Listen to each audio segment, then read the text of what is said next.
That's why most companies fail, is because nobody at the top, the leaders, do not want to measure, because it would reflect badly on them if they truly stepped on the scale and knew where the business was. Hi everyone, Daniel Ramsey here, founder and CEO of My Outdesk. And over the last 17 years, I've employed thousands of people, 2,500 clients, and scaled a massive business. In this video, I'm gonna give you exactly what to measure inside your business. Then I'm gonna give you the order of importance, and I'm gonna show you exactly how to measure it and to hold your people accountable so you can grow and scale your business.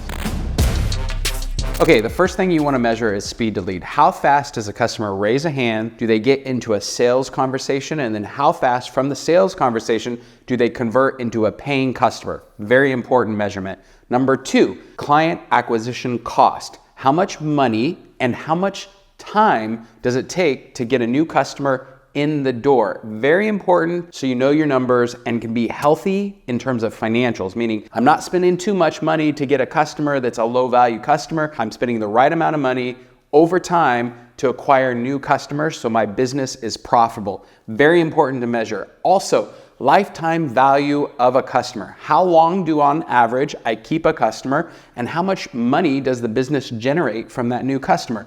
CAC and LTV, they're married and separate. The combination is how you grow and scale, and yet separately, you can influence your business to be more profitable or keep customers longer by investing money in them separately. Super important. Next, we're gonna go on to the sales team. Sales teams need to be measured on close ratios. How many conversations do they have with potential customers end up converting into paying customers? It's a big deal. Tracking close ratios over time is huge. The next thing in the sales conversation that you want to actually track is how many client-facing hours are each of your salespeople having? Meaning, are they spending 10 minutes to convert somebody or an hour? It's a big deal, and it speaks to the efficiency of your sales team. So measure how many hours in conversations, emails, texts, Zooms, whatever you do to convert customers that your sales team are spending their time in customer-facing hours. Okay, we just covered the sales and marketing. Now we're gonna go into delivery. The number one thing that I like to measure in delivery is once a client comes into the business, how likely is it that we're gonna expand the dollars that we earn? Meaning, I want the right to make more money from our customers because we performed so well. So once you land a customer, that's a sales conversation. I want to know how much we're expanding with that same customer. And so land and expand, a delivery metric is how many of our customers buy more once they become customers. Huge thing to measure, actually more important as you grow and scale over time, because your existing customers, it's easier to sell to them than find new customers. So it's a hugely important metric to measure. Okay, the next thing is the delivery side is the customer experience and your employee experience, meaning how likely is it that your customers or your employees are gonna refer, recommend, or give you good reviews online? In our book, we talk about the 3 R's, reviews, referrals, and recommendations. Really important that you're tracking how many of your customers and employees are likely to give you referrals and love on your business when you're not in the room. That's the most important thing, is when you're not there, what are your employees saying? What are your customers saying about your business? You can capture that in the 3 R's and measure it over time.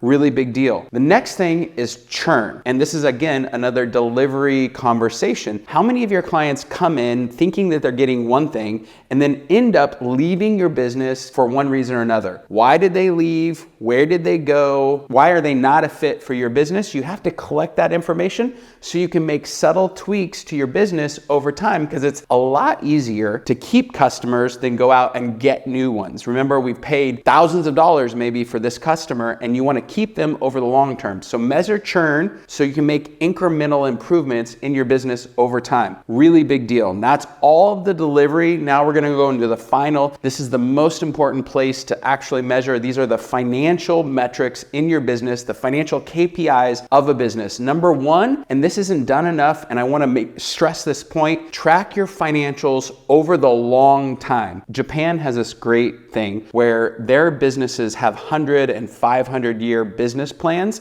and I think it's a secret weapon to have a forever timeline. Even if your plan is to sell your business in a year or 2 or 3, whatever your timeline is, what I want you to do is show your financials over the long run, meaning this month, the last 12 months, the the last 36 months, the last 5 years. How are you growing revenue? How are you growing profitability? How are you growing margins inside your business? It's a hugely missed opportunity for most business owners to just track your financials over the long run and reflect over them. At the beginning of this video, I promised that I would not only share the KPIs that drive revenue for a business, I also promised that I would share exactly how to hold your team accountable. So the most important thing you can do is, number one, report on these KPIs every week, every 2 weeks, every month, every quarter, every year for the rest of your career. These are the most important KPIs that you can measure inside your business. Number two, when you hire leaders for each of these different KPIs, not only do you want them to measure these KPIs,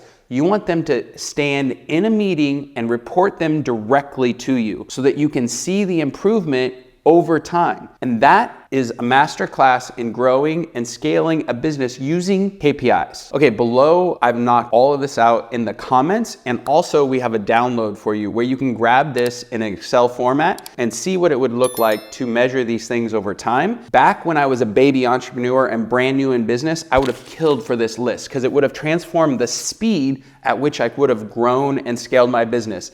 Not only do I hope this has been valuable to you, but I hope you use this to crush the results in your own life and business.